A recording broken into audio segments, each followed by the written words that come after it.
Oh,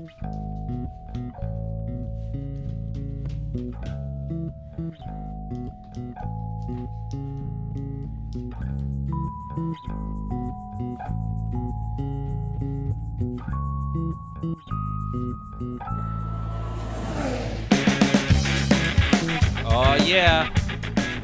And we're back. Yeah. Flat Out Fever, F1 Podcast, episode 57. Welcome, everybody. To the podcast. So, Flat Out Fever Podcast, we'll be doing this for, you know what? 57 episodes now. Jeez. Oh, my God. Okay. Oh, my God. And as usual, you can find us on, but please subscribe on YouTube if you're watching this live.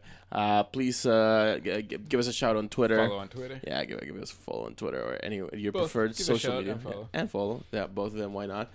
And today of all days, first of all, we're not doing our podcast on a regular day, which is Tuesday. Right. Yeah, that's right. Yeah. We're switching it up. Yeah, it's Monday today. Yeah, I know. But it feels like a Tuesday. There's a Tuesday feel to the air. Yeah. All the days feel the same too. Funny thing about weekends when you're unemployed. Yeah. Following about days. Following a dying sport. And we're here with a special episode. That's right. A special one. A very special one. We have another guest. Mr.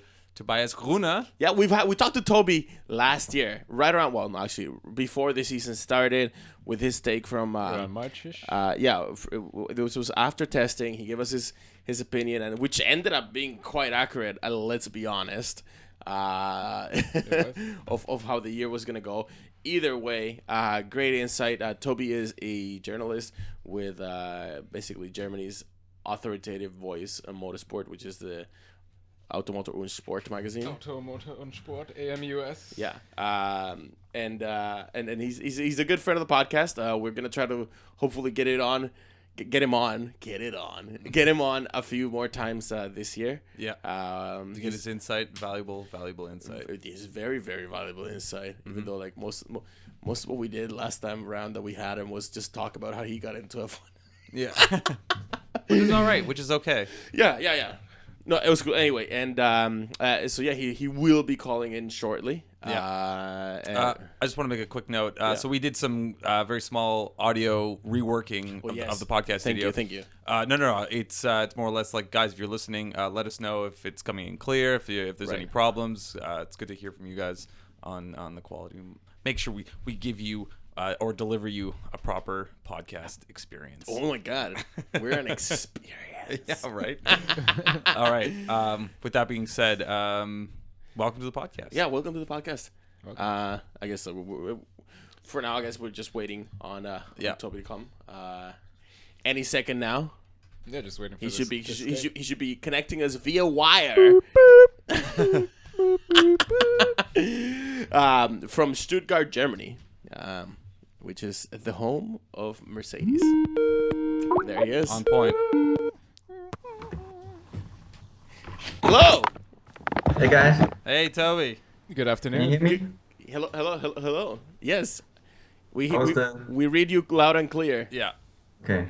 Wait. Because I got a new notebook in December and I never tried out Skype chat, to be honest with you. It's working. No idea how it sounds.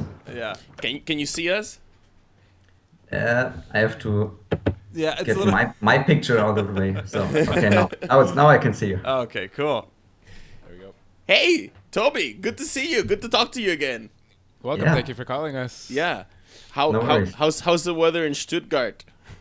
Oh, if I look outside, it's not like a normal April. You know, it's more like February. It's more like winter time. Oh no. Yesterday we had snow. Oh, what? It's Oh no. It's terribly cold. You know, it's about 4 degrees outside. It's colder than normal. You know. Don't Germans have a saying that April does what it wants? Yes, correct. we have different seasons in one day. So from sunshine to snow, everything can happen in April. Well, thanks for calling us. This had been a long time coming.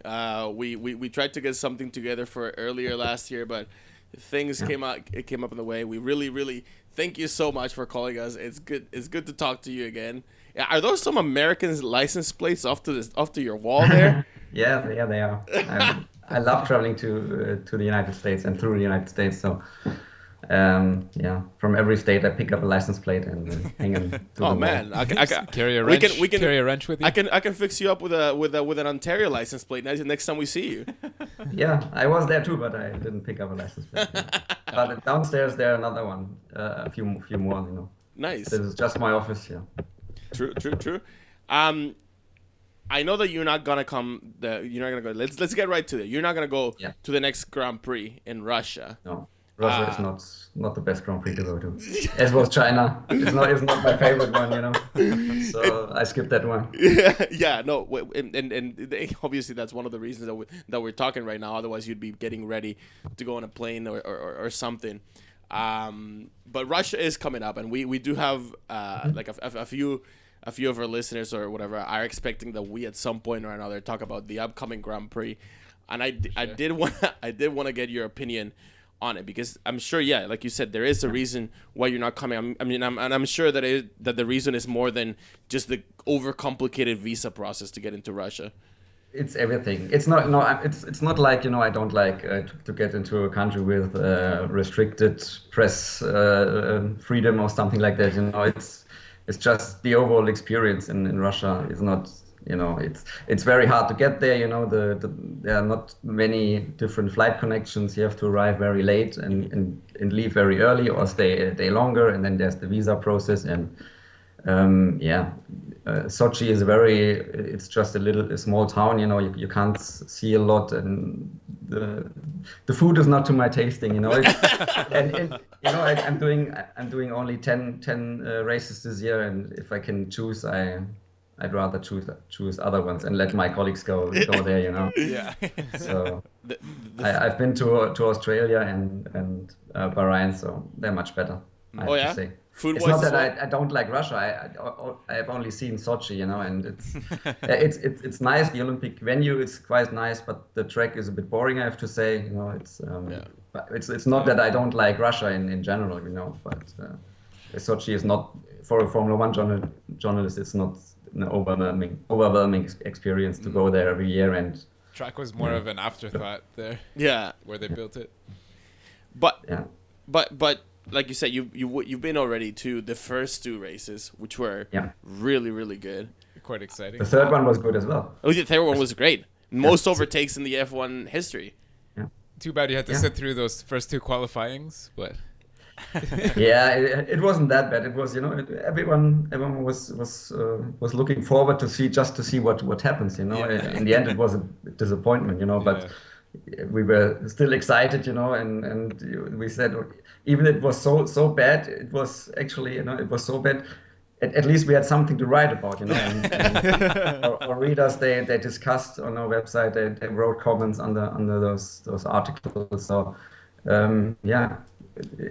It was so bad that actually it got so much attention, that it was so bad it was good. Somehow good, somehow it was good.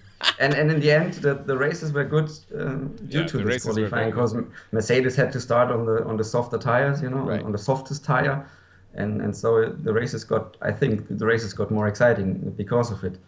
And we saw in China, Mercedes was able to go through Q2 with a harder tire, and that made it pretty easy for Nico Rosberg in the race. So I think going back to last year's qualifying is a big advantage for Mercedes, and it could make races boring again, Yeah. But we have a more exciting qualifying, so you have to say, you can only have one, Maybe it would have been better to leave Q2, like the old way. I don't know, I know that many fans, they were just against it, anything new. So maybe that was part of Bernie's master plan. He's just create this hype, and then he's like, yes. I don't have the perfect solutions, but but you have to say every qualifying mode. Has advantages and disadvantages. Yeah, absolutely. So, I don't There's think no perfect solution. I don't think anybody can speak very with any authority on what Bernie's plan is. I don't think Bernie has a plan other than brush his teeth. Further than that, he's probably just rolling the dice. Whatever comes, I got power units for everybody. I got races for everybody. Dishing them out. Toby, one thing that I wanted to ask you, like still from those previous races, as a person that was there in the paddock and saw it happening, specifically for Bahrain, how was Stoffel van Dorn, and how was people's reactions to how good he performed, and he outperformed Jenson Button. Yeah, he definitely did a good job. You know, you cannot criticize this, especially if I were McLaren. I knew that Fernando Alonso was somehow hurt, you know, and there was at least a little bit of risk that he couldn't race. I would have gotten Van Dorn earlier to Bahrain. You know, he arrived there on Friday morning, I guess, and he did his homework. You know, learning all the procedures on the plane from Japan, because he was doing a Super Formula test there. You know. Yeah. So I don't know how much sleep he had on that overnight flight. You know, and then he had a few issues with the brake by wire during free practice, but you know, in the race it was yeah. I can't find anything, you know, to criticize him. And but people, you know, you more or less expected it from him, you know. Last year we saw him all in GP2 and what he did there. So this guy is definitely Formula One material, you know, maybe champion material. You can't judge that from GP2 in one race in Formula One. But you know, he didn't put a foot wrong, you know. In my opinion, you know, he has proven that he got it all, you know. But he has to find a drive, you know, for next year. Maybe a good car, not just a manner, you know, to show that what he can really do, you know. But then that brings a question. Listen, if you're Ron Dennis, if you or Mansour Ojir or whatever at McLaren, and you have 2 seats right now, as things stands, who do you keep? Do you keep Alonso or do you keep Button? Yeah, you have to keep Alonso, you know. Alonso is just, it's the name, it's everything, you know. Alonso is the guy, you know. If you want to know what the car is capable of doing, you have to have a guy like Alonso, you know, a 2-time world champion. You know, he's still recognized as one of the best, maybe the best, you know, with right up there with Hamilton and Vettel and all of them. You have to keep him to have a benchmark, you know. But I like Jenson Button a lot, you know. Yeah. But I don't know if he is, and he still is a good racer, you know. He showed that last year, you know, beating Alonso in the points category. But I think you can have Van Dorn for a much cheaper price, and yeah, you can have Jenson if you want the image, because Jenson is a great guy, you know, and for sponsors, you know, they'd rather have Jenson for sure than Stoffel.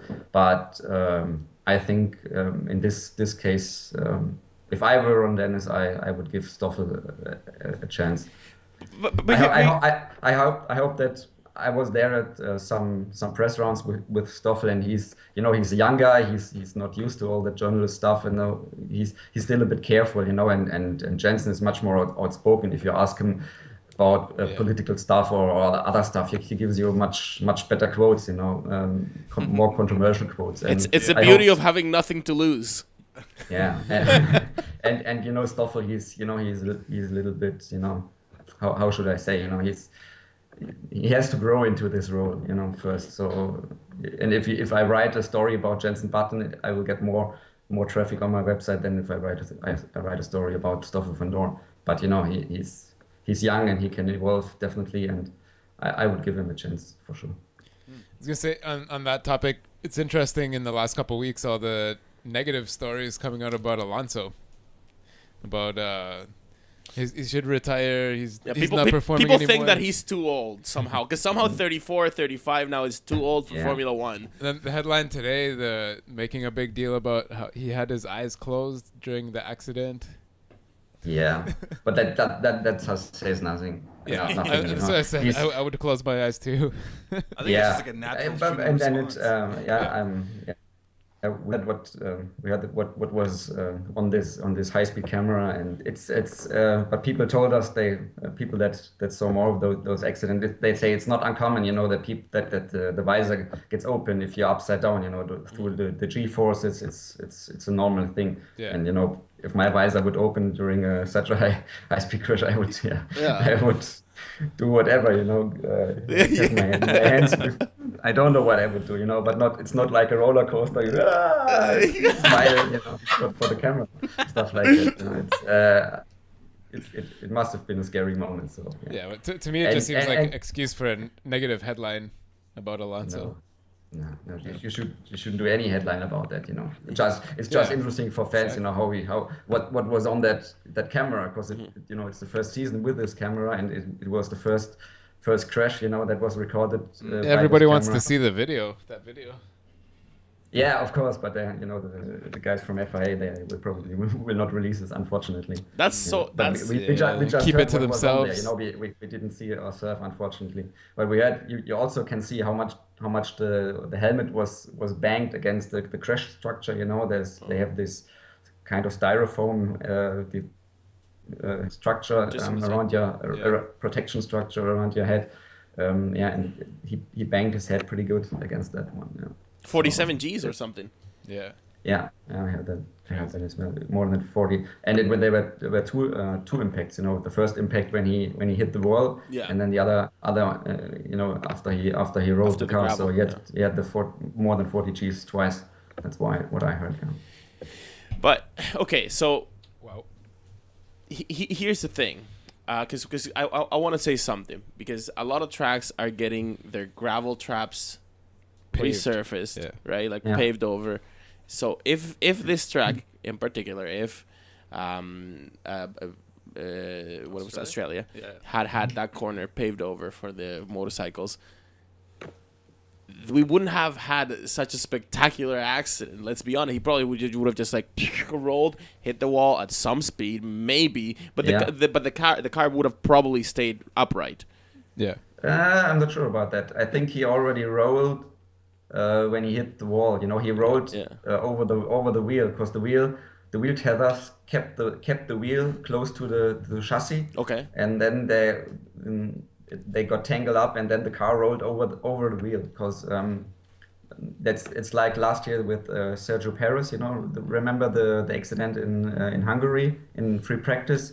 It was just very slow velocity. Okay. Very slow speeds.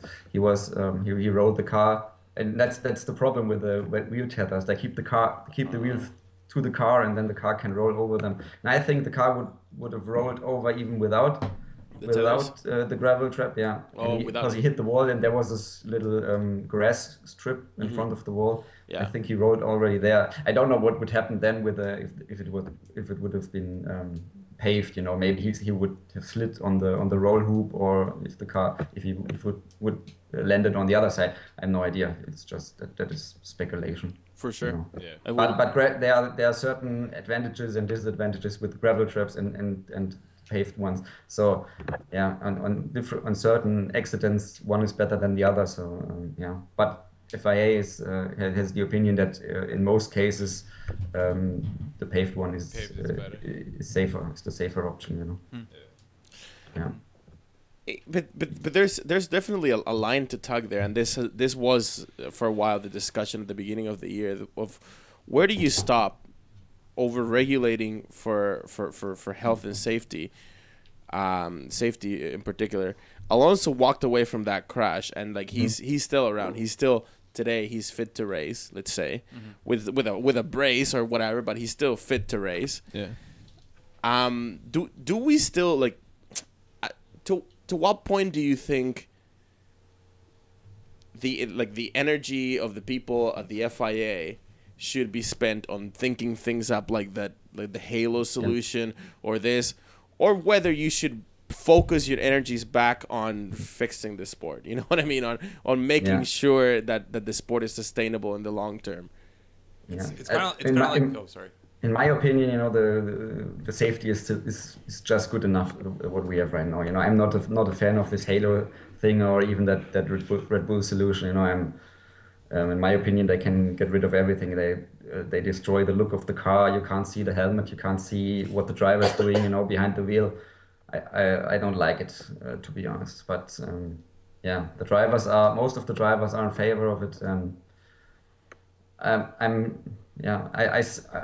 I fear that some fans, or most of the fans, you can see that from some votings, online votings, they don't like it either.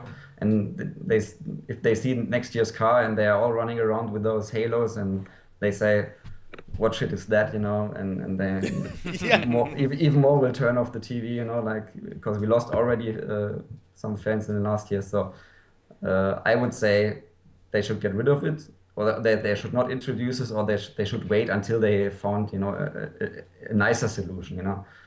I know that Alex Wurz and there are many drivers. They say we need something now, and and if something happens next year, if there's an accident that could have prevented by a halo, you would look stupid, if you had prevented the introduction of that, So they don't want to accept the risk, and so it probably will introduce. But I'm not a fan of it, and for me, Formula One is safe enough.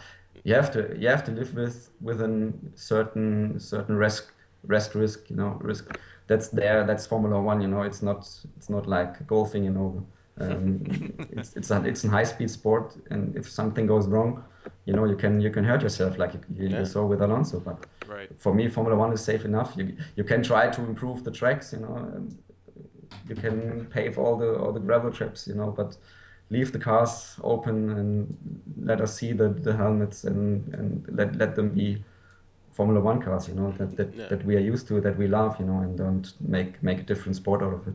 Right. That's my opinion, but I can understand the other view on it, but I fear that we will lose some fans, even more fans next year. It's looking like in the past week now, Red Bull's announced, looks like they're going to test their version of the Halo, the canopy, at Russia this weekend. I don't know. They're trying to make theirs a little cooler with the glass, calling it a jet canopy, but I don't know. I think it looks a bit cooler, but I see the risk, because the Halo has this pillar right in front of the eyes, and it's what I've heard is the center pillar is better, because you just if you focus the view 100 meters in front of you, you don't see it, But if you turn your head like in Eau Rouge, and you have to look to the left or to the right, it depends on the corner entry, It's this Red Bull solution with the two pillars on the side, they could irritate the driver, and especially in corners like Eau Rouge, you want to see everything what's in front of the car. A few days ago now, Red Bull put an updated version of their canopy. They put the two pillars a bit further back. But it looks pretty much the same. They just moved the pillars a little bit back, but it looks very similar. It's almost like let's see. We have to hear what the drivers say. We'll see on Friday, I guess. If they like it, or what they like better, and we have to see what the FIA says. They have to make a decision very quick, because the it's happening soon. Cars for next year are still under development, and now we have to get the regulations fixed, 5 days. April 30th is in 5 days. Yeah. But it's everything, the white cars, the white tires, every dimensions, Yeah. But it's getting some pushback. Toto Wolff was quoted as saying that he thinks that there shouldn't be any changes for 2017. I mean, I could, from the point of view of the leading manufacturer and the guy that's getting first place at every race, I can see why you would want stability, because then you can just keep winning. But yeah, I know it's again it's a point where there's no perfect solution, Also, it's not only Mercedes, also smaller teams, they don't want this new regulations, the wider cars. They say, because it will definitely hurt racing. Cars will become quicker. More aero downforce means following each other is more difficult. Overtaking is of course more difficult. So I'm not sure. It's of course it's everything that could stir up the Mercedes dominance. It would be a good thing right now. But first of all, I'm not sure this will achieve this. The other point is cars will become 4, 5, 6 seconds quicker per lap, but you as a fan, you will not see that anyways. On TV, you can't see if a car is 5 seconds quicker a lap or not. I'm not sure. The cars will look cooler for sure. If cars are wider, it's always good. If tires are wider, it looks better. The wings, wider the tires wider wings again. Yeah, the wider wings, the front wing might look a bit ridiculous. You will see. Really is exciting to see the first pics of the car, of the real cars next year. It's like 2009. When we first saw those cars, and we were used to the old ones. We thought we would never get used to it. With the high wings and the high rear wing and the. It looks normal to me now. The narrow and high rear wing, and we thought. No. What shit is that? Now we all got used to that, and next year the front wing will become even more wide. But they looks normal wider, now, right? So. It looks fine now. Yeah. I think all experts now realize that the perfect solution would be just to increase mechanical grip. Just wider tires and maybe a bigger diffuser on the end, because that doesn't affect the close racing too much, or like bigger front wing or bigger chassis surface, so to have more aero downforce on top of the car. But they now found this solution or this compromise with a 1.60 m cars, wide chassis cars. So yeah, I think they will go through with it, and I don't think they will go. For my opinion, they should wait 1 year, and again I know that fans, if they hear they didn't decide anything, and we still have to wait 1 year, and they say they cannot decide anything and will criticize it again, but I think 2018 will be more meaningful though, because they could do engine changes as well as chassis changes for both. But engine changes won't come. Formula changes, that's out of the window already. Maybe we will have those, maybe those, 2020. 2020. 2020, 4 more years. That makes more sense. That's what I think probably for the next engine formula change. We will have a new engine regulation for 2018 with the cheaper engines, maybe. And like Red Bull, they want engines this a year, maybe obligation to supply, but yeah, I'm curious to see. They want to decide that too now on this strategy group meeting. I think it's tomorrow, the day after tomorrow, and the Formula 1 Commission meeting. I'm not sure, because Ron Dennis, he was very much against it, because he wanted to have the exclusive partner by Honda. Honda, yeah. And he fought, he really fought hard against it, And, really? Yeah, and till the last races, I don't think, or I have no information if he changed his mind, in the last days or weeks. So I'm very, very curious to see what will happen there tomorrow, or in the next strategy group meeting, if they really find a solution for all the open questions, let's wait and see. We will know in a few days. On the 30th is supposed to be decided. The obligation to supply rule is supposed to be agreed. Yeah, this week. Otherwise, Paul Hembry takes his show out of the road. Paul Hembry takes Pirelli out. What is that all about? They don't want to leave F1, do they? No, they don't want. No. They don't want to leave F1, but they got a lot of bad publicity in the last years with the tire punctures. Last year with Vettel in Spa, and the criticism by the drivers afterwards. And the criticism was not just about those punctures or exploding tires. It was just a general criticism of tires not giving enough grip and degrading too early and not in a constant manner, So they just want better tires, and they made it clear to Pirelli that they want to have tires that behave in a better way. They made more like racing tires. What they expect. Yeah, they made a list what to expect from the tires and what Pirelli has to deliver for next year. And yeah, but for Pirelli, Formula One is still a good showcase to for the road tires. I think it's good in general. It's a good publicity. Everybody knows that Pirelli is building Formula One tires, and the markings are very nice. With the different colors, and I think they like being in Formula One and having the attention.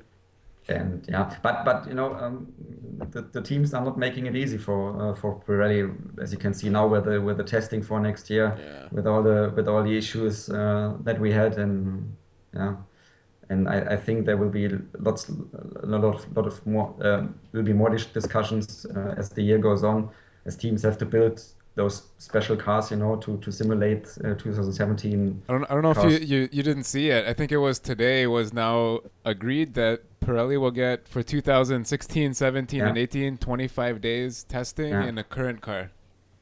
The current year car. In current cars and in modified cars, they can both. They can pretty much for next year they can pretty much test what they want. Whatever they want. In those 25 days, But it's a lot of testing. That's good. During testing, they had to have additional testing days, which is good.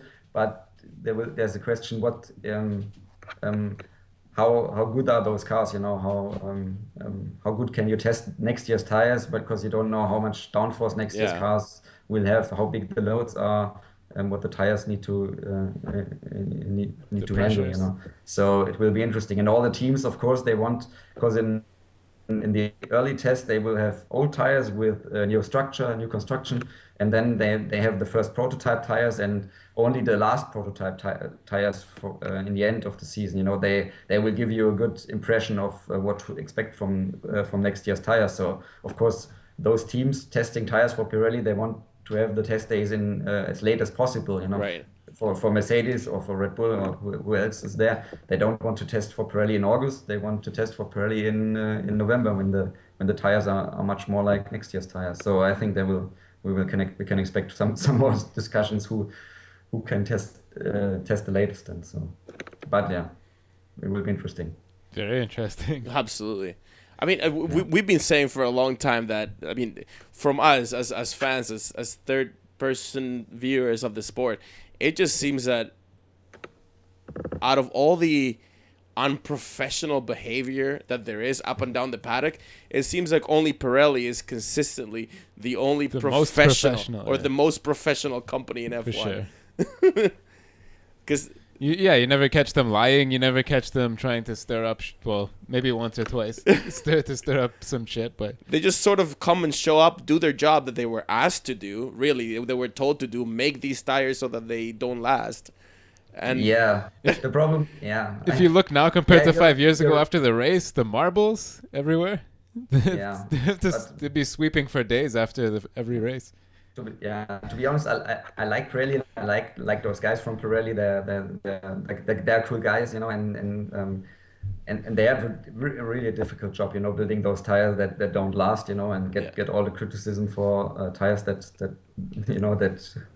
you have to go to the pits after 10 laps, and we have to explain that. But that's what they were asked to, and it's the only solution. I know that drivers, they want tires that more or less last the whole race, and you can go flat out all the race, and have fun with those tires, like in endurance racing.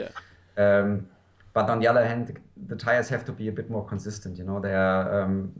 Sometimes they behave strange, and behind the scenes, if you talk to drivers, they tell you, a lot of them tell you they're not that happy with Pirelli, with the job Pirelli does with the tires. That from one set to another, you feel differences and in quality, and on some tracks, in different conditions with temperatures and stuff like that. So you will never hear them in public, because if a driver openly criticizes Pirelli, he gets a date with the Pirelli guys, and has to explain. Like last year, after the Spa accident, and when Sebastian Vettel was very openly criticizing them, not only because of the puncture. There was a big meeting with Bernie afterwards in the next race in Monza, and the drivers basically, they got told to shut their mouth, to be quiet and not criticize the tire supplier, If you look on YouTube, you can see some videos in the Pirelli factory. They give you a tour how the tires are made by hand. You see the people that make them. You can see there's a lot of potential for every tire to be different when you see how they do it. They just kind of have a big roll of rubber. They just kind of like wrap the rubber around the tire a few times, cut it off. It's kind of like it could be a different thickness. Every tire could be one or two layers thicker. A lot of those, a lot of the tire itself is basically handmade. Basically. Very almost bespoke. I don't want to criticize Pirelli. We're not criticizing Pirelli. I love them. I do love them. I'm just making a statement. No, we heard Romain Grosjean in China last week. Criticizing the high tire pressure limits. Yeah. So and that's criticized by a lot of teams. They think Pirelli is safer than they should be. But that came from that was a directive from the FIA. They told Pirelli at Spa last year. From Spa last year. They told him you have to be. They told him to run their tires safely, but Pirelli now says to run the tire safely, we have to increase tire pressures. The tire pressures are given by Pirelli and not by the FIA. The FIA is just controlling them. They are checking the cars if they are within the limits. Right. But Pirelli is giving the tire pressures, and teams, they are saying this is not what we have built our cars for. When we build the cars, we expected much less tire pressure, so pressure limits. So it gets criticized a lot by engineers. Pirelli is playing it too safe, because they just want to prevent any failures at all, and they should go down again. That's what's said by the engineers. But what can you say? Because it's another thing that fans will never see. In the TV, you don't see if tire pressures are 2 or 3 psi higher or lower. You don't see that. Yeah. But the driver can feel it, and you can also see that on the lap time. With less tire pressures, lap times would be even better. We saw in Bahrain already a new lap record, and that was amazing to see. Yeah, with last year's tire pressures, engineers told me the lap time would be at least 1 second quicker. No. So the high tire pressures are you just have less grip, and for drivers it's very difficult to get used to, and also for engineers.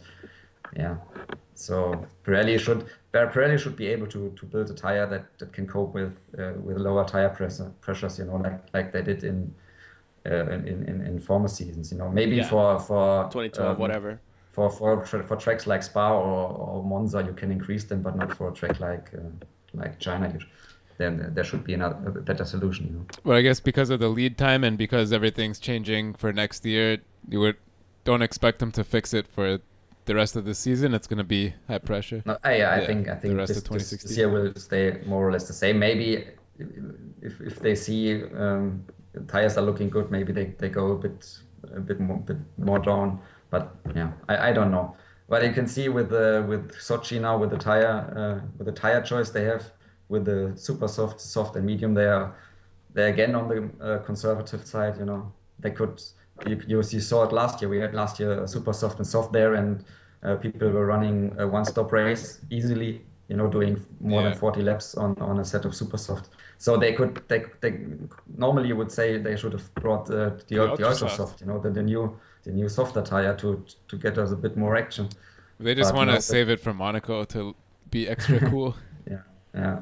I don't know why they did it, but I expect a very boring race in terms of tires, at least. What, for Russia? No. Yeah. For Russia, yeah. But nobody will run the medium tire. You can see that from the tire selection. Right. I think only the Manor guys selected more than one medium set. So yeah. No one does want to run those tires. But how cool is it that we now have 3 compounds in the car? I mean, I know that this. Just a lot of people, a lot of older fans don't agree with this. They say that it's a bit too artificial, like DRS or whatever.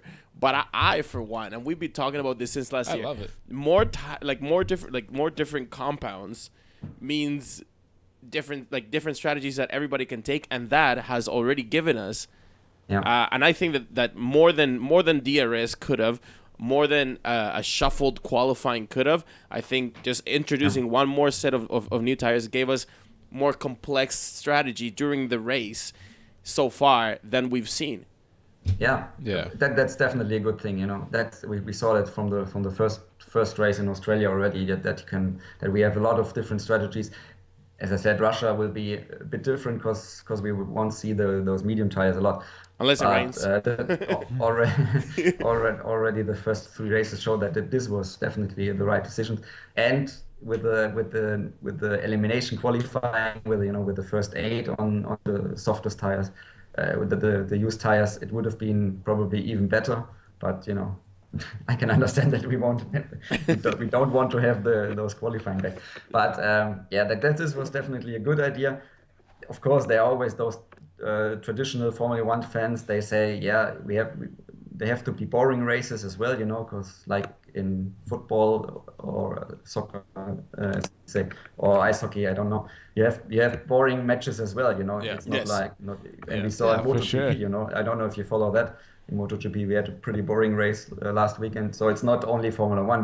But I think from last year, all the time we had one boring race. Hell broke loose, and people were saying we need new rules and new stuff, to make it spicy again, more exciting. It's always with Formula One. I think it's a bit more special. People expect more entertainment, more more action. They're supposed to be the Grand Prix, right? They're the greatest prize, right, of each country. It's supposed to be that, and to a certain degree. I mean, in an ideal world, and I think this is what every old school Formula One fan wants F1 to go back to the heyday, but they don't know what they want about it, right? Because we can't just go back and have those silly cars with the skirts and the ground effect. We can't go back to that because engineers can't unlearn what they've already learned. No, right?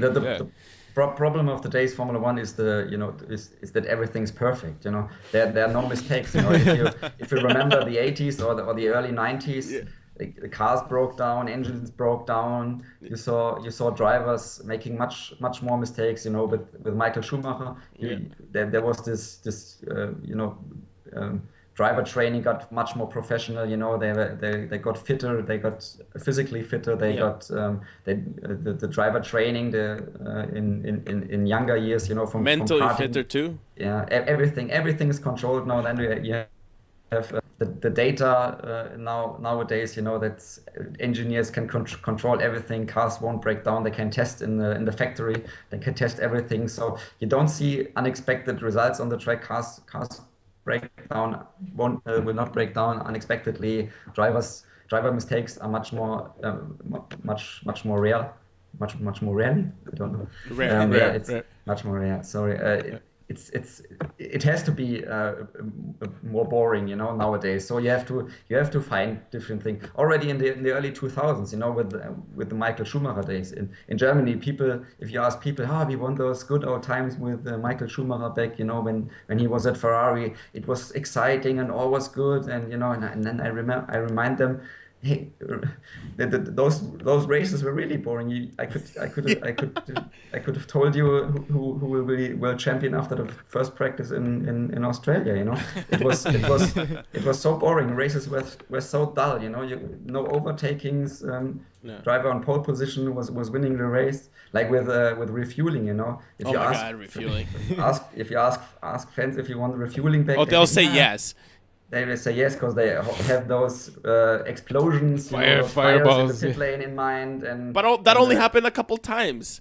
Yeah, that only happened a couple of times. Or those hoses, they got stuck in the car. Those it had happened, but races were really the races were boring in those days. Yeah, but, you didn't over. You only overtook in the pits. Have a short memory, Like Vettel's overtook in the pits last week. Yeah, I guess so. Oh, but no, last week was the highest overtakes in every race. No, racing is good, and it's not just good this year. In my opinion, it was good already since 2009. We could see with DRS and Pirelli tires, it definitely got better than in the years before.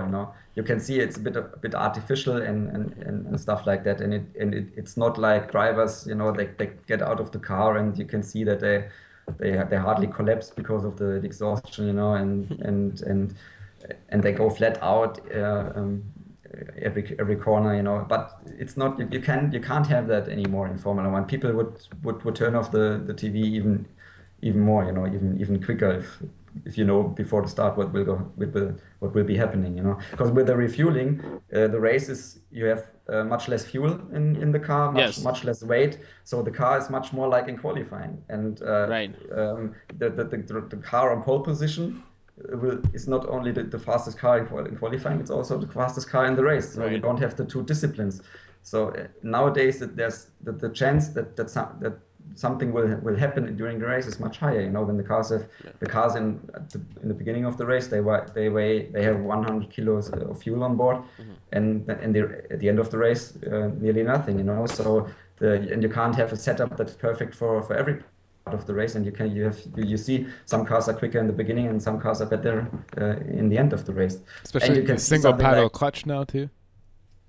Sorry, the single paddle clutch now as well affecting that. Yeah, it definitely helped. It got starts a bit more unpredictable. It's everything that helped this year. With the tires and the clutch and we have to see. I think the product that is Formula One, the sport that it is today, the racing that it implies, the product that is F1 today is very good. Yes, it's right now we've been proven it's very, very good. But I also don't disagree with you, Toby, that audiences will continue, or at least recorded television audiences will continue to go down. Yeah. And that is the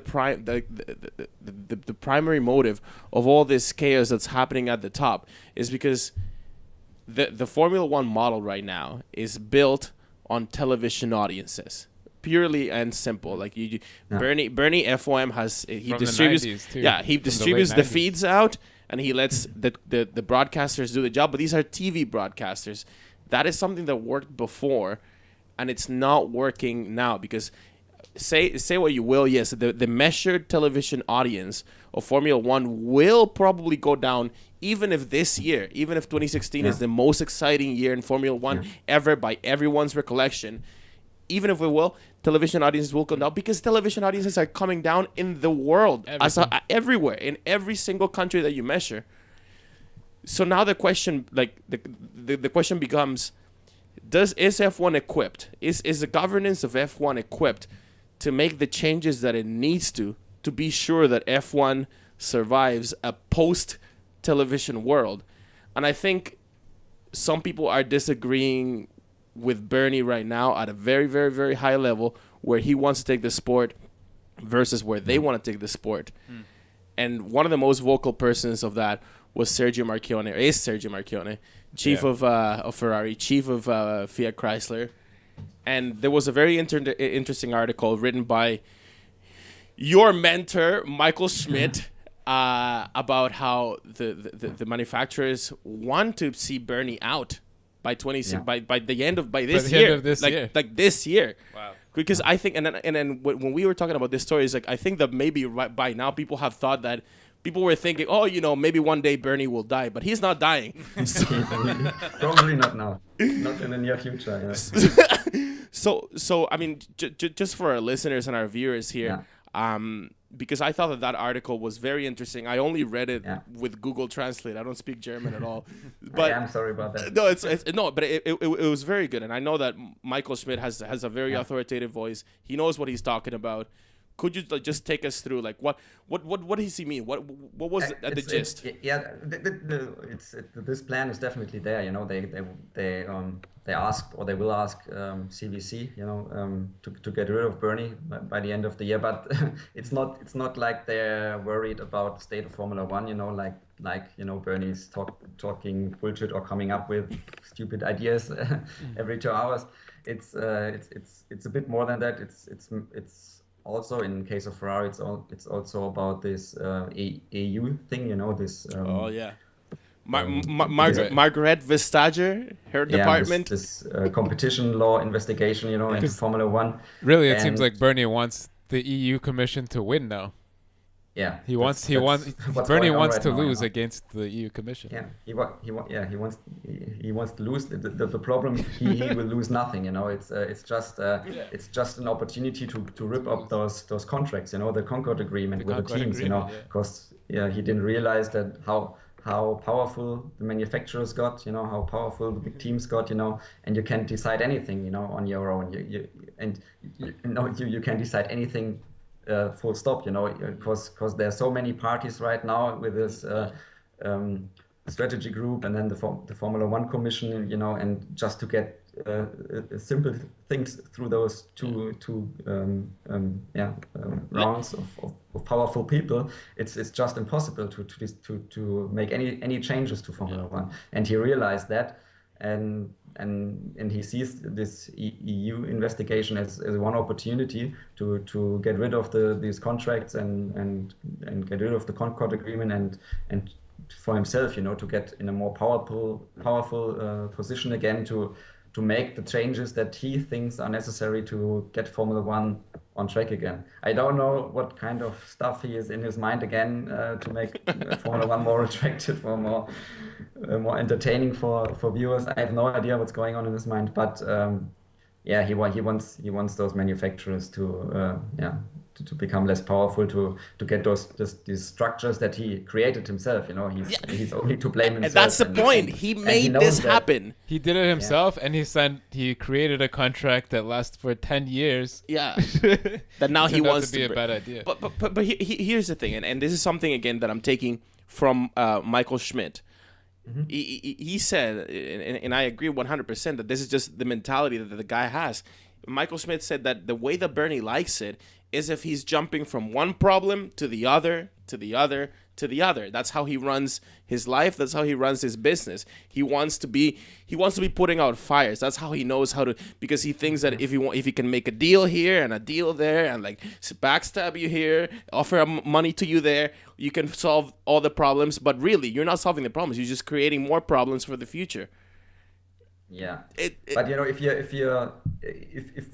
there's like a dictatorship, you know, with Bernie, and he's deciding anything here, and then he sees, it was the wrong decision, and then, you know, next race he will have another decision. We had that, you know, in former years, you know, when we had this qualifying discussion already, I think 15 years ago or something like 2006. That, when they tried out. Well, 10 years ago they tried out different things, you know. Within 2 or 3 years they tried out, I don't know, 3 or 4 modes of qualifying, you know, and then they changed anything, you know, with refueling and stuff like that. Every season you had some new big regulation changes, you know, and but those were the Max Mosley days, so. Yeah, but Bernie gets criticized a lot, but you know, he really built this Formula One, you know, from scratch and made it a worldwide professional sport. So it's not just you if you look back at him, you just can't see this old man, you know, that has once and there a stupid idea about racing, you know, like watering the track or make shortcuts for drivers to get overtaking a bit easier. He did a lot for Formula One, and you have to appreciate that as well, you know. Oh no, 100%. Yeah, Bernie took the sport from the mess that it was. It was each country where they went to had its own. Of course, he was looking after himself as well too, you know, with the money, making a lot of money for himself. But you know, all the teams are making much more money nowadays than they did 40, 50 years ago, and the attention worldwide is much higher now, and the professionalism is much much better. But of course, nowadays Formula One maybe needs a different kind of governance. We saw that. We heard the drivers with their letter. Oh my God. I'm not sure if that's the right way, because what I hear is that drivers also want to have a seat on. That's their master plan. They want a seat on the World Motorsport Council. Table, do they want a seat at the World Motorsport Council or the strategy group? No, at least in the Formula One Commission. Okay. And but the Formula One Commission they can't make any changes. They can only approve him or not. Yeah. Preferable they want a seat in the strategy group, of course. That's where the big decisions are made. The Piranha Club. Yeah. I'm not sure. It's already too hard to have the manufacturers and the smaller teams in one group, and now you have the drivers and Do you know, like, have you spoken, like, personally? I'm sure you have, with Alex Verse, like Alex Verse. What kind of guy, like, what kind of a guy is he? Because I've seen from many reports is that he's very political, and he maybe he has a direction that he likes things to go, and he's gonna fight for that. Yeah, I last talked to him in during the testing about those Halo stuff. Not about the last the letter they sent out last. Right. But there are people in the paddock. They believe he wants to become the next Jean Todt. He wants really, he wants to step higher on the political stage. But I don't know. Really, he was a good racer. He's a nice guy actually. But and you can see, he's looking after the interests of the drivers very much. You can see that in former years the GDPA was just GPDA was just it was maybe non-existing. They met once in a time here and there, but you hardly. They never did political stuff. They only did safety stuff, right? Yeah. With Alex Wurz, they're much more outspoken. You see they might have a strategy and they want to voice their opinion much louder. So and that's the right they have, because they are the main attraction, in the Formula One race. The drivers are very important, of course, and they need to be heard. I don't know if it's a good idea to have them be a part of the decision process, because I think we already have enough parties involved in that. But of course, it's a good right. It's their right, to voice their opinion and to criticize what's going on in Formula One. But I haven't heard, to be honest, any constructive solutions apart from the qualifying, to go back to last year's qualifying. Okay. But I don't have heard any kind of master plan. What do we have to do to improve racing again? Because I heard last year there was this demand for more downforce. They want to have those V10 era back. Those crazy cars. Where you really have to fight and driving like on rails. Now they say we want to have less aero downforce. We want more mechanical grip. To fight the cars more, and So I think drivers, they are not. They don't have formed one opinion, about what they really want to have, So we have to wait in which direction this goes. But you have to respect what they say, and you have to respect Alex Wurz. I heard he was very unhappy about Charlie Whiting, when Charlie was saying that drivers are not involved enough in those rule-making process. Yeah. They have a lot of opinions, in those working groups, sporting working groups, technical working groups. There's always like a seat, for the drivers if they want to come to join, or they can come to him during race weekends in his office. They can voice their opinion during those driver briefings on Friday evening in the paddock. They can tell as Senna used to do. Yeah, they about other topics, but mainly not about how to make the racing more entertaining. But they can also go to their team principals and say, hey, we drivers want you to vote in a different way, in the next strategy group meeting, and build pressure there. So there are different ways for drivers already, to voice their opinion and be active on the political stage. And Charlie Whiting was criticizing that they in recent years they just didn't take this chance, to be more involved. So and I heard Alex Woods was not happy, with Charlie, criticizing the drivers here. But I don't know if what's right and what's wrong, if drivers, if they were involved or not. I just heard there was this invitation by Jean Todt during the winter break in Monaco, and he invited all the drivers, to have a get together with all the drivers in Monaco, and in the end only 2 drivers showed up. So and now they say that they're not being heard. It's a bit tricky there. So. Yeah, let's wait and see if drivers put more pressure on Bernie and the FIA and maybe also their teams. If nothing changes, on top. I don't know what if they're really going on a strike or threaten to do anything else. I don't know if they have the balls to pull it through. No, they don't. They depend too much on their commercial contracts.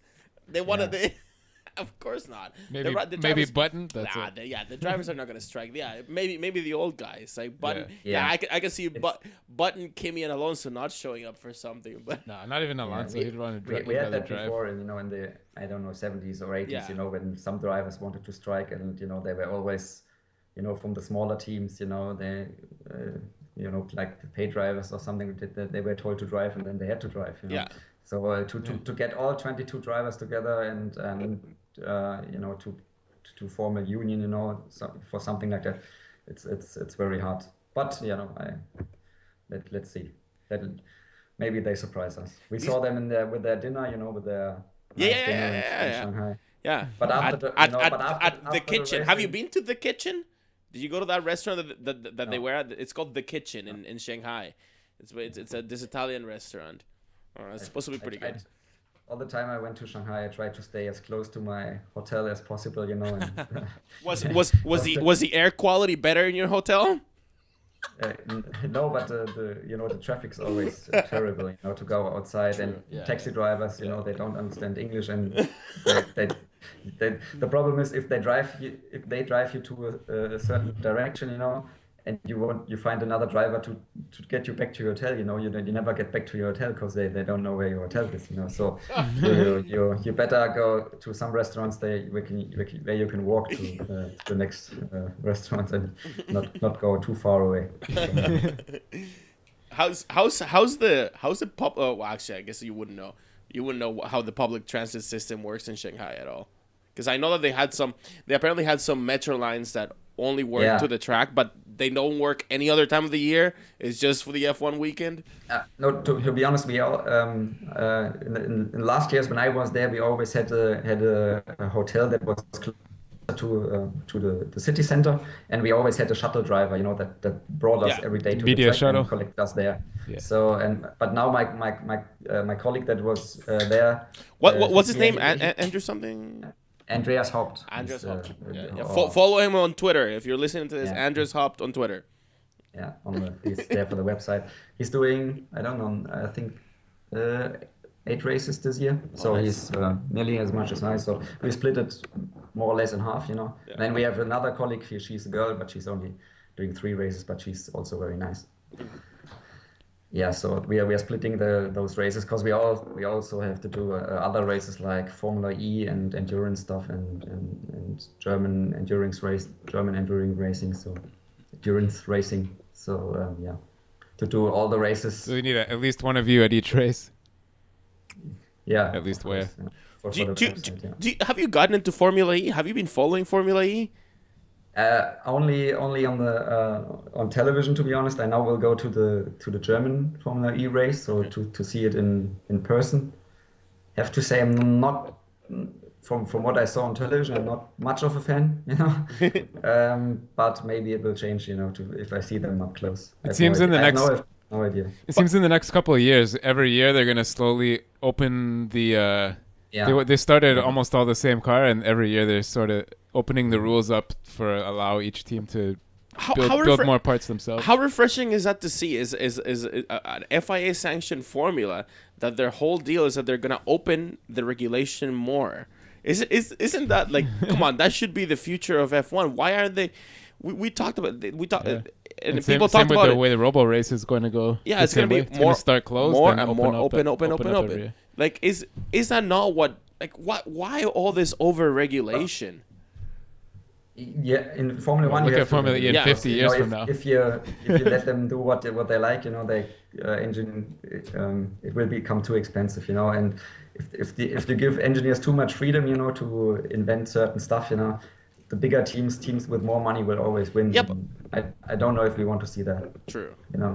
I don't know. There's always two sides of this. But thing, in the 70s, Ferrari had better facilities and more money than any other team, and still Collins with Lotus came and kicked their ass. You know what I mean? Like. Yeah, but this was the 70s. Nowadays we have computers and wind tunnels and Google. You saw the. You saw the last good ideas like the double diffuser or the blown diffuser or they were all aero stuff like that. It's now a couple years ago. We saw those kind of things. In like last year or this year, you don't see those crazy solutions anymore. No. Those inventive stuff that could really make a difference. Cars.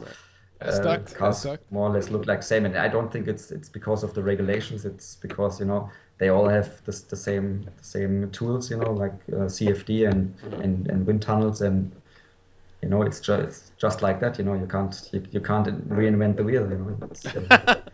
It's true. Yeah. I would like to have cars to look a little bit more different. With the regulation that were proposed, for next year by Red Bull, we could have seen that, because there were on the floor they had some more freedom, to shape the floor in different ways. But with the latest compromise, they got rid of that as well. So probably cars will. I had a question. I was wondering what your thoughts on the sort of the future of the design of these cars, because there's a lot of talk about going back to the good old days and that sort of these larger rear engines, larger tires, larger back wing or whatever it is. But I mean wider essentially. But what about the philosophy that like to move the sport forward, you should sort of be looking ahead with technology as opposed to sort of looking back with nostalgia, being like, this is what we need to do. Because like I'm new to Formula One, but I want to see like a sci-fi looking Formula One car. But I'm not sure where that fits into that. I don't think it's going to happen, but I'd like it. No, I too. I think Formula One has to change the shape of the cars. Cars. It's just a personal opinion. Maybe there are some fans out there they love those cars how they are. Like today. Right.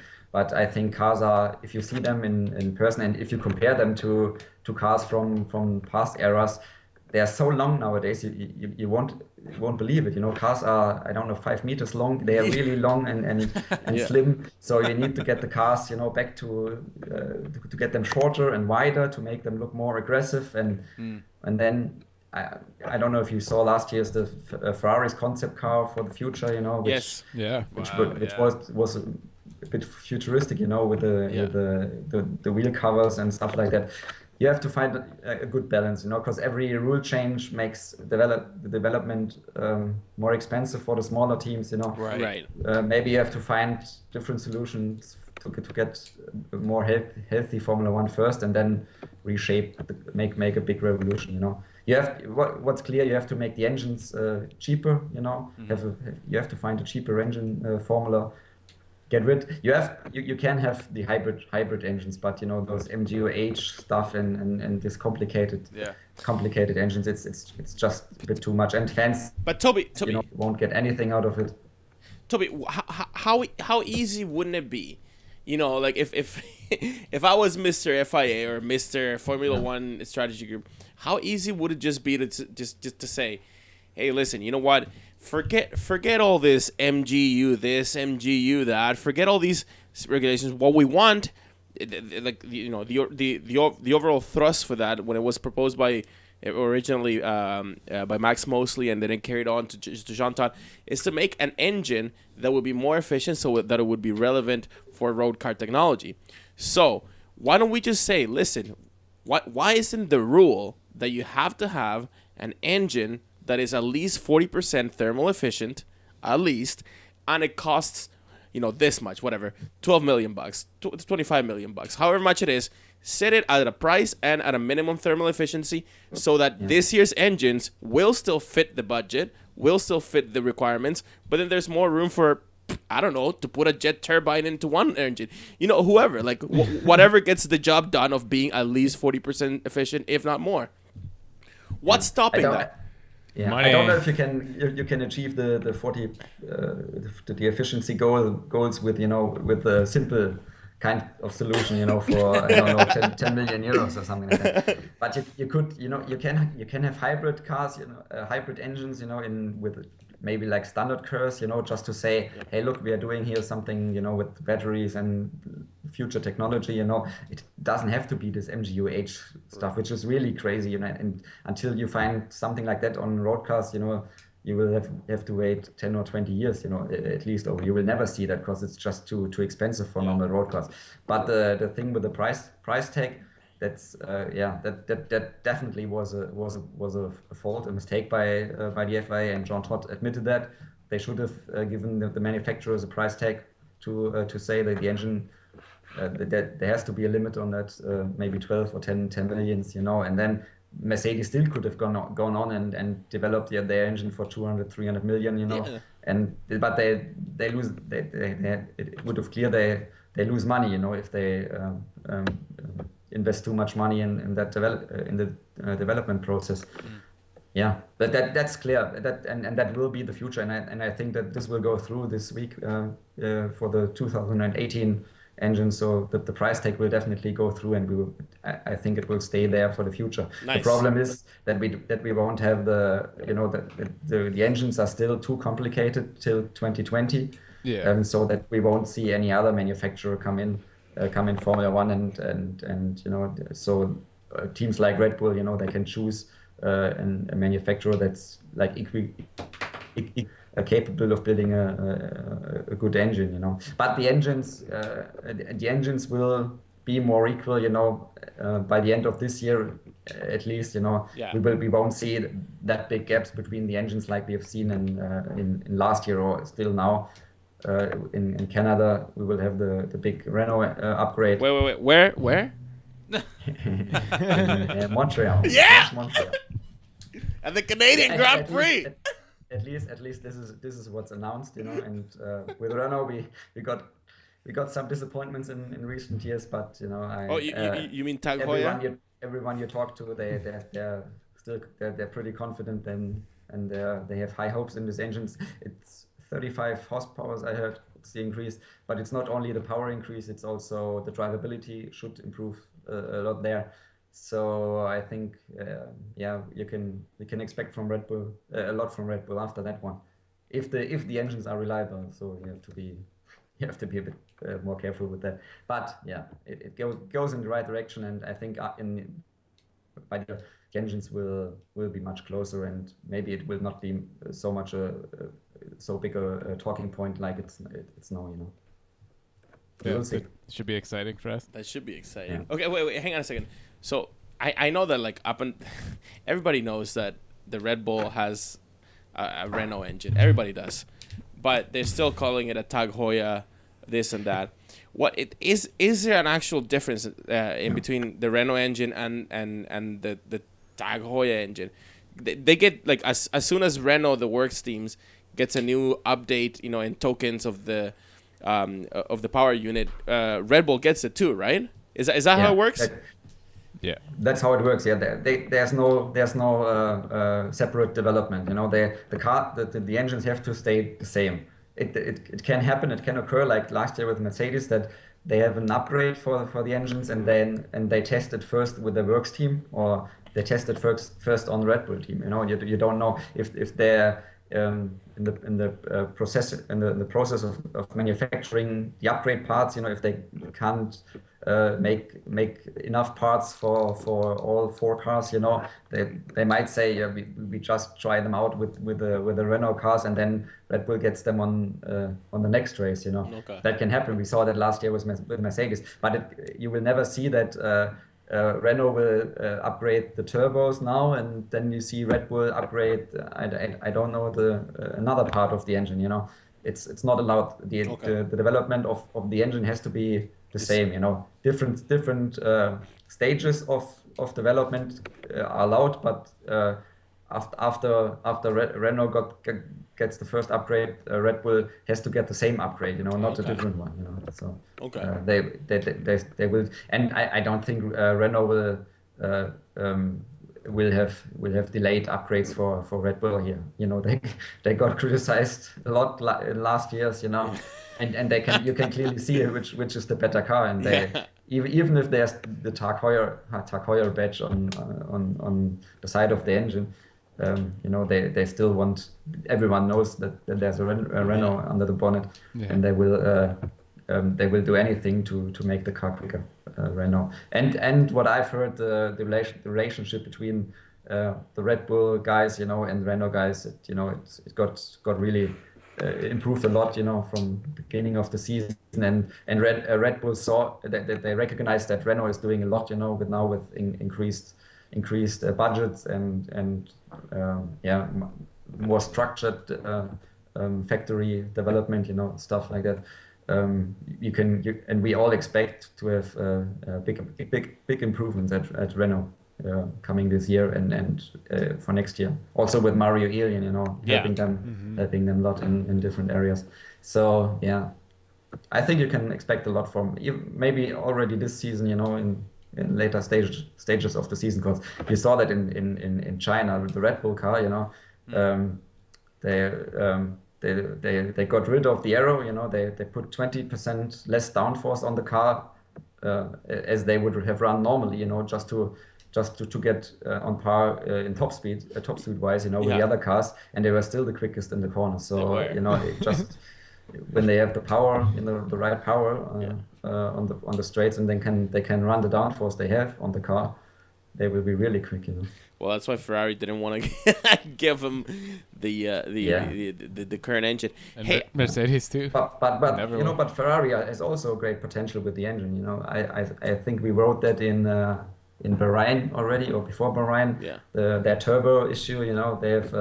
They realized during testing or during the first race that they built a good combustion engine, that can take a lot of that it needs a lot of air, or can take a lot of air, to give a lot of power. Yeah. And now they realize the turbo is not capable of getting enough air to the engine and get enough power to the MGU-H, so they had to modify the turbo, and then but even with the and they couldn't get enough power for the end of the straight.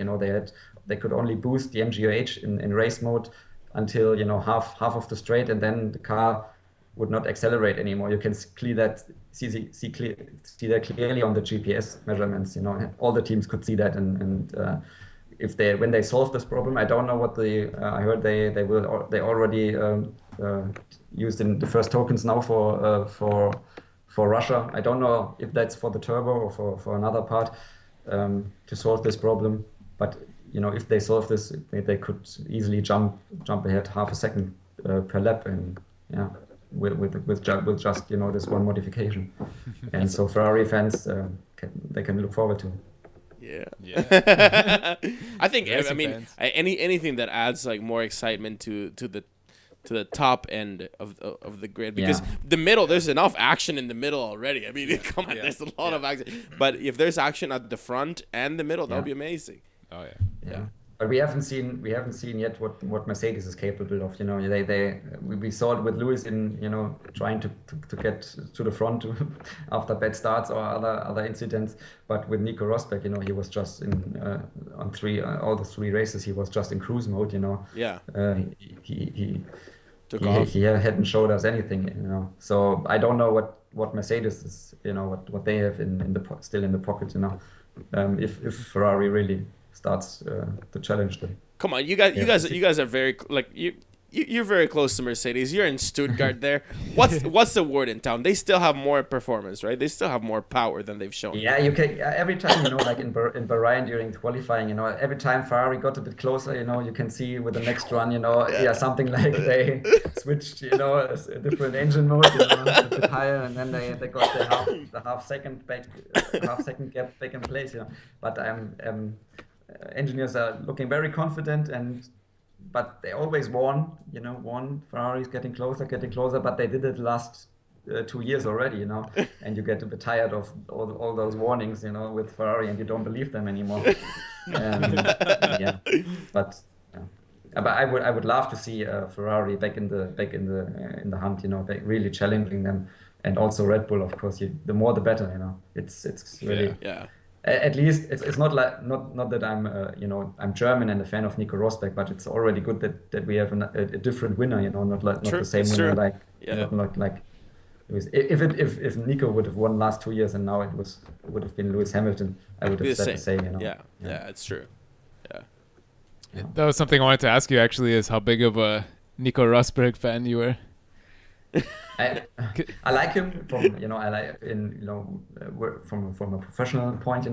He's a bit he's also a bit cautious. In interviews. Like when he was at Williams, he was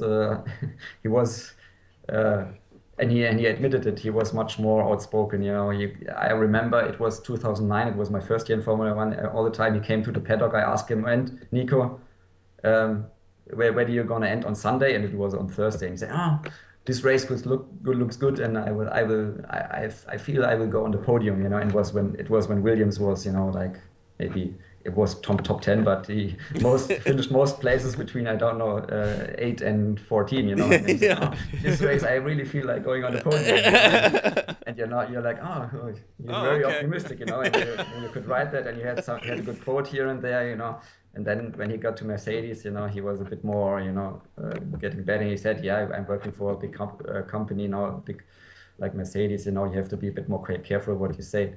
So from a professional standpoint, you have to like Lewis a bit more, because he just says what he thinks, and does what he wants, and so you have to. He from as a journalist, you normally you need more people like Lewis Hamilton, because much more stories emerge from come out of people like that, generating quotes, as you're saying, and doing stupid things from here and there, but you have to like it, of course. I will never criticize him for doing stupid things, It's always, it's maybe it's not my lifestyle, and I would maybe do it differently, but you have to admire it, his openness and how he gives fans insight into his life, and he does, if you see him partying, stuff like that, in 30 years ago with James Hunt, or in the 70s with James Hunt, now all people are glorifying those days, with James. They were smoking on the grid, and they were partying, and women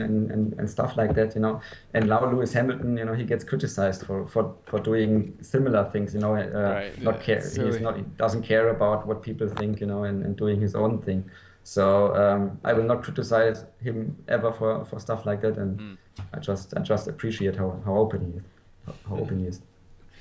Any race that you're looking for? Well, actually, hang on a second, because I want to just bring something up about a race that I'm sure you're looking forward to, because we talked about it, and I'm sure you're going. I don't know. I think you're going. Baku? Yes, Baku, I'm going. Yeah. I'm always going to if there's a race on the calendar for the first time. Do you go around the Auto-Motor-Und-Sport office and say like, what new race can I go to? I'll take that one. Yeah, we're always doing. We're doing is doing the calendar together. Choosing the races, because there's Le Mans on the same day. So. And to be honest, I don't like those 24-hour races, so I'd rather choose other races. It's the same with Monaco. On the same day, there's the biggest 24-hour race in Germany, and I have my colleague like Andreas Haupt. He's always going to that race, and he knows the people there, because I don't know anybody there. Is that at the Nürburgring? Yeah, on the Nürburgring, the GT race on the Nürburgring, and it's so different to Formula One. If you get used to the access to the people, and those, it's much more familiar, those paddock, and you have to know those people very good, and there are much more cars, if you're not used to it, you get lost. I was there two times, and I said, how can you work in this environment? You have really it's so different from Formula One. So I prefer going to the Formula One races and let the other guys go to those races, like Le Mans and the 24-hour race on the Nürburgring. Sure. I will do the Formula E race in Berlin instead. So maybe that's a nice.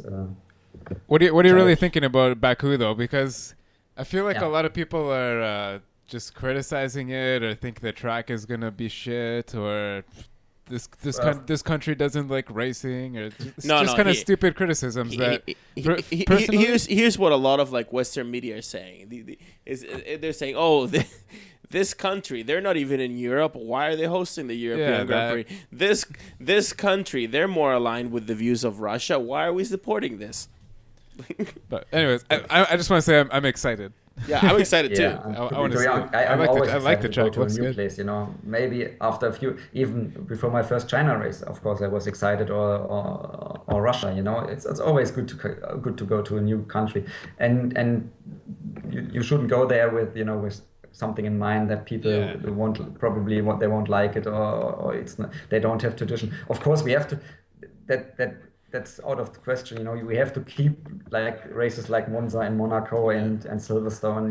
Those traditional races. We that it's that it wouldn't be Formula One without those races. You cannot just go to Baku and China and I don't know where. You have to keep those Brazil, Australia, those countries that have ever been in Formula One. But once in a while, why not try those new venues like last year with Mexico. The fans. How good were was great, that? The atmosphere was great. It was a big party. Were you there? Yeah. How cool was that? It was a great event. It was. I can only say good things about that. Apart from the overcrowded trains, to the track, they were terrible. But the track, also the track was, with the stadium section and so. Yeah. But coming back to Baku, the track, it looks pretty cool. It's definitely it's something different. From what we had in recent years. There's this the longest straight on the calendar. Yeah. The longest straight we have right now. This and then we have the section narrowest? around the old town, of the Baku. Narrowest section on the circuit. The turn 8, 9, 10. Yeah, it looks crazy, It looks like it looks big. They have a big hill there as well as a big elevation. It goes up and from down the ocean.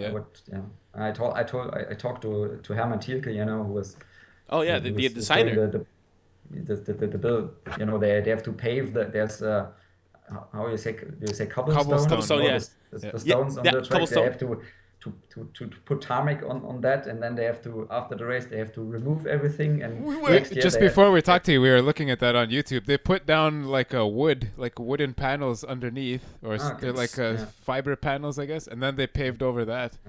No, actually, that was one of our questions for a long time, like whether or not they're gonna. So they are gonna remove all the tarmac after. Yeah. Wow. And then repave next year. Of course, there were road sections, public roads. Yeah. And then they put new tarmac on there, and then it will stay, obviously. But the cobblestone. But also and then with the cobblestone they will remove it. At least that's hundreds of years old. That's crazy, man. That's a huge project. Yeah.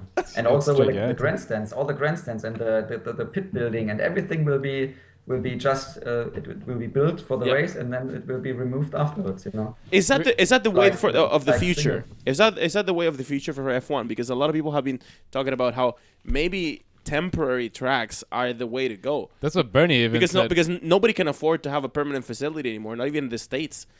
Circuit of the Americas is in trouble. $400-something million. Yeah, to build a track. For me, it depends on the country. With some tracks in some countries you probably can do it, and in other countries maybe you have from the fan point of view, you have to have a good mix. You just can't have all street races, and you don't have or just normal circuit races. You know, When- I want to see a bit more Variety. mix of it. Yeah. When are we gonna go back to the Nordschleife? Yeah. Because it's been imagine building that today. Yeah. It's been maintained almost 100 years now. But to build that today would be maybe $1 billion. Maybe I more. don't know. 24 Yeah, kilometers or It's whatever it is? just not possible, you know. All the elevations and you don't have runoff areas, you know. Unfortunately, you can't even. It's you still can't very even- dangerous. Even No. if you do show runs, you know, I think there was BMW was doing one 10 years ago or something like that. You know, Nick Heidfeld was running on the Heidfeld, yeah. Nordschleife. They had to put the suspension, you know, It's very high up. Yeah. very high up there and everything, you know. So the car was a bit undrivable, and you know, they have it's the tight corners and stuff like that, blind corners, and It's on my Very bucket rough. list to go drive a lap. Carousel. Like. Have you tight driven a little lap carousel. yourself? Have you been Yeah. there? What's the fastest you've done on the Nordschleife? You broke in Unfortunately, 7 minutes? I haven't driven myself, you know, being on the wheel, but I drove with Adrian Sutil, you know. Oh, yeah. Yeah. With Oh, wow. he had a Porsche GT2, Nice. 620 Oh, wow. horsepower. I'm jealous. I've driven a lap with him, and it was just crazy, really crazy, because he was, you know, Do like you feel like you were gonna sunk- die?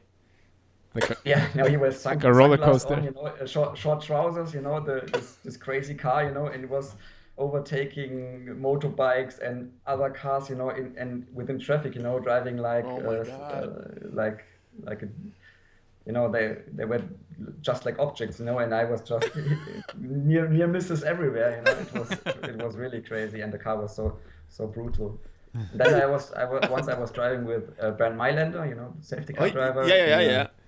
In a Mercedes C63. I don't know, it has, I think, 500 horsepower or something like that. somebody But on it my is street more- has one of those.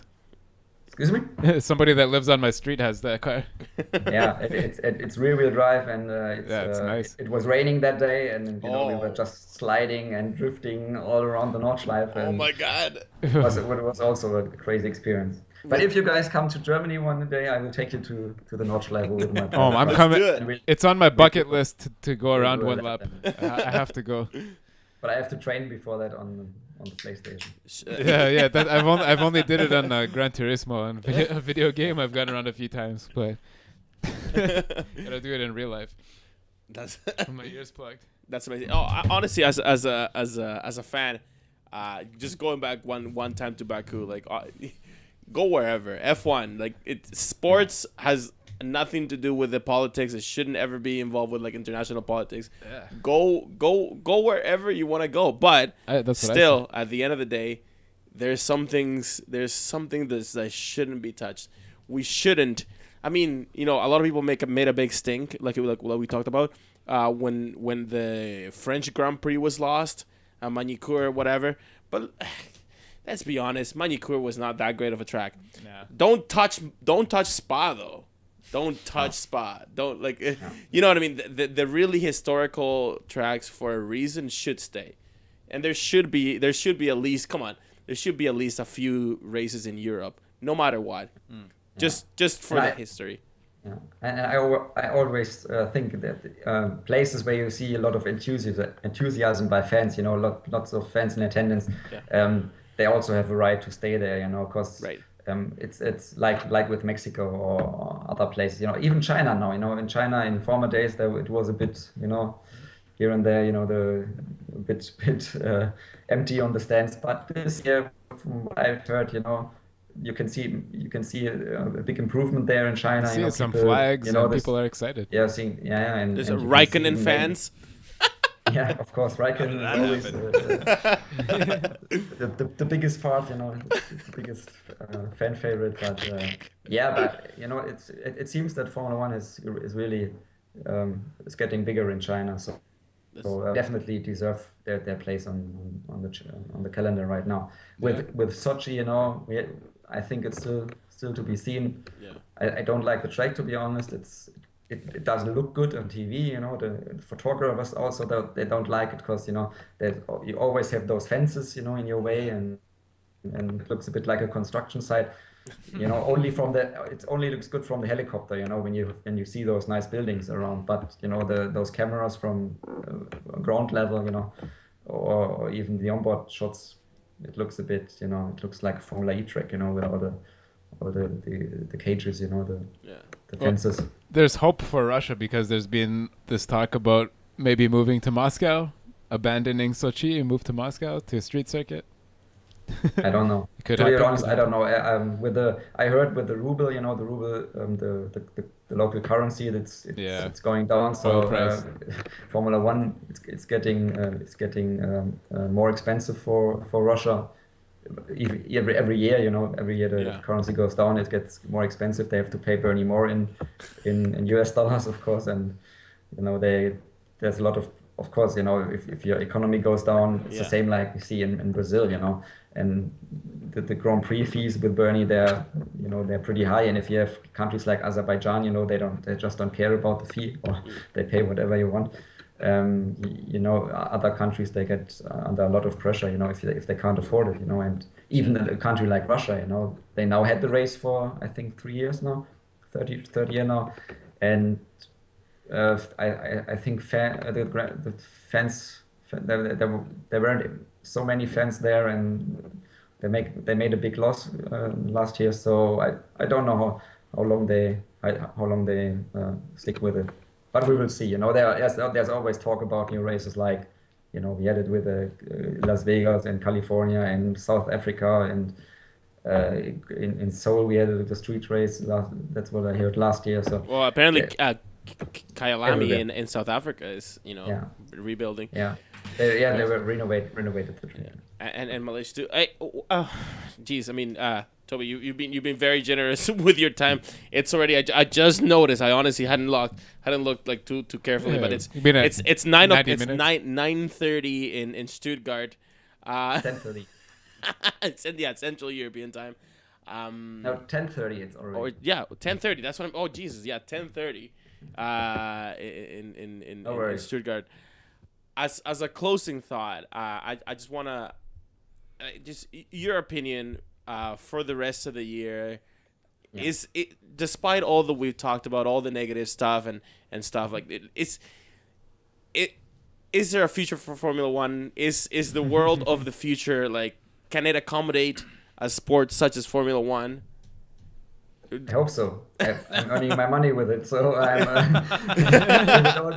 if it all goes down, it would be pretty bad for myself. But so I have to say no. I definitely have the opinion, and you can see that with on Twitter and everywhere. There's so many diehard Formula One fans still, and it's still one of the biggest sports worldwide. Mm-hmm. Of course, they are making their lives hard themselves, with some stupid decisions, also Bernie and the teams, they have to pull themselves out there, they have to try to avoid those negative headlines, and to get, when we are over now with this week, and the regulations are set for next year, and the engines regulations are set for 2018, and I think until 2020 it could be a bit calmer. The racing is good. What are we going to talk about? Are good. Yeah, but I think Formula One is not. The crisis is not as big as people are saying. Yeah. It's, of course, the viewing numbers are on, but I think it's still a great sport. It's entertaining. It's highly entertaining, and I think also with the Mercedes dominance, I hope and I see them, as I said, Ferrari and Red Bull getting more involved in that, and now with Nico Rosberg, and I'm sure Lewis Hamilton will come back. He will be even more angry. And yes. will fight back. I'm sure of that, and I think we'll have a good season this year. Who's gonna win in Russia?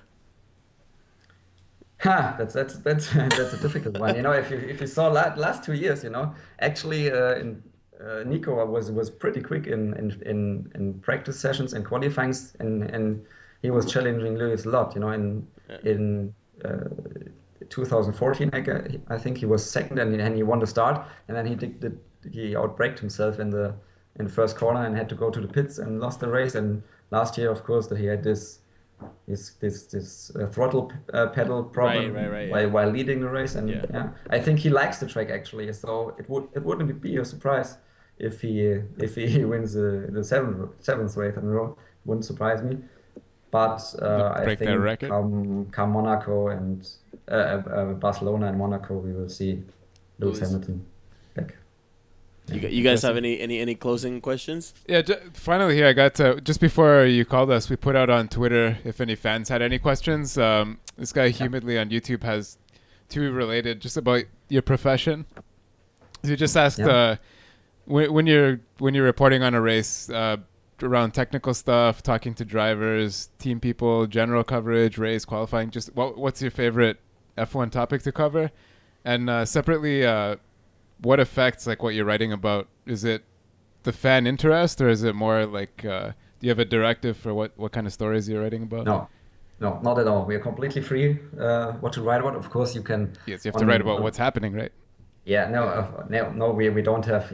My boss tells me we need a Vettel story each day, or if I would just look after traffic numbers, I would do a Michael Schumacher story every day.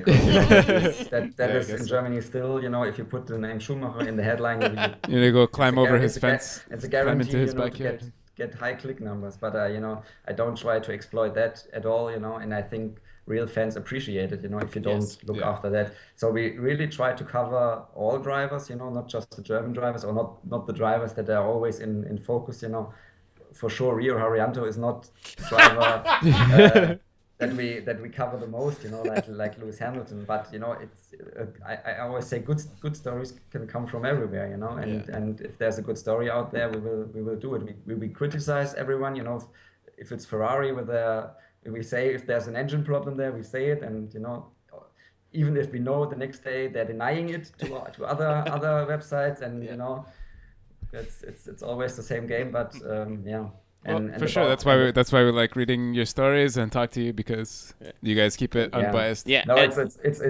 always the same. With Ferrari, it's a bit more difficult, But I hope that readers appreciate it, because I always, we're writing, like in tech, we were the first, to hear about those engine troubles, and we wrote about it. We were very careful. We didn't want to criticize Ferrari at all. We just wanted to say we hear about, there were several engine changes and reliability problems. So we wrote about it, and of course and then I read got a lot of feedback on Twitter and on message boards and stuff like that.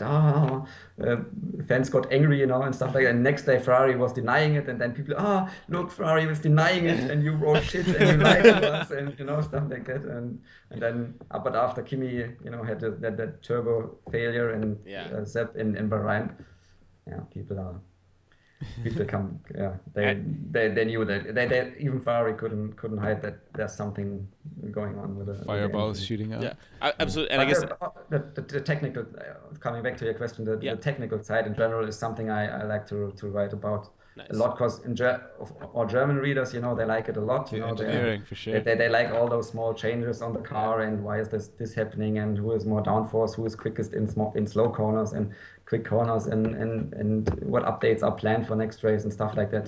That's what at least our German audience, from what we can see from traffic numbers, is most interested in.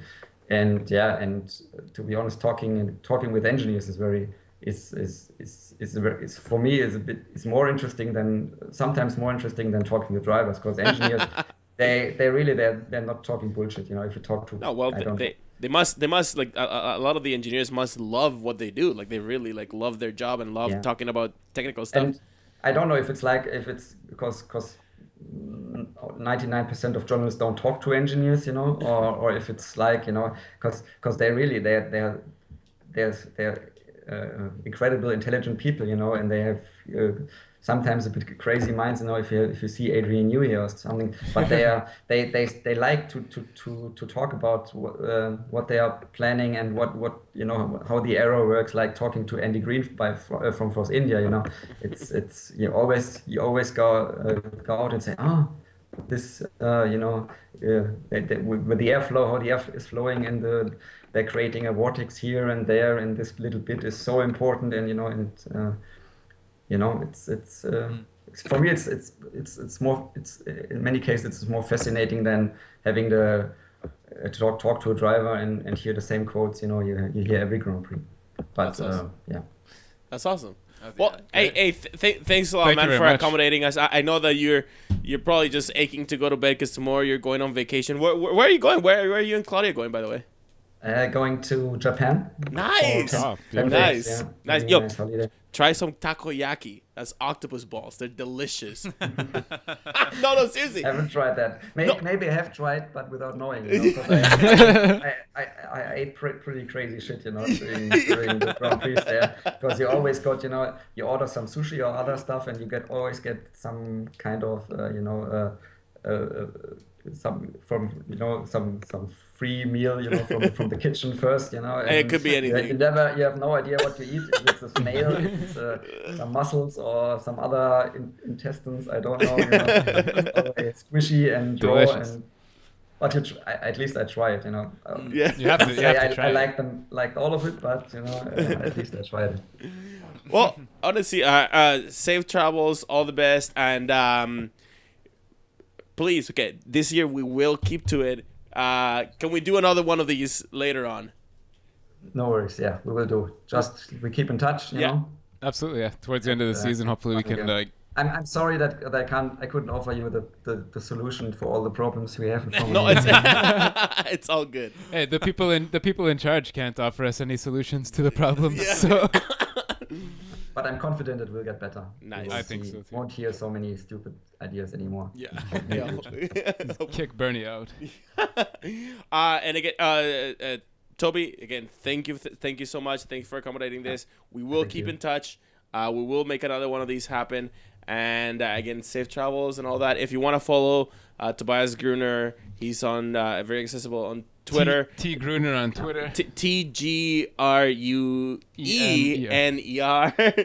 on Twitter. Lots of good stuff. Lots of good pictures for everybody.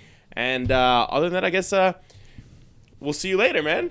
Thank you so much. Enjoy the rest of your races Cheers. in the season. Thanks, you. Have a good evening. See you. Bye. Good night. Awesome. Beautiful. Awesome. All right, okay. That was a great conversation. Yeah, that was amazing. Thanks, Humidly, for your questions. Hopefully you stuck around to hear that. Yeah. I'll send you a message if you didn't. You can listen to the answer. Other than that, I guess we'll go for a short break and come back. Let's do it. Yeah, Okay. I'm about to pee my pants. All right, guys. We'll be right back. Thanks.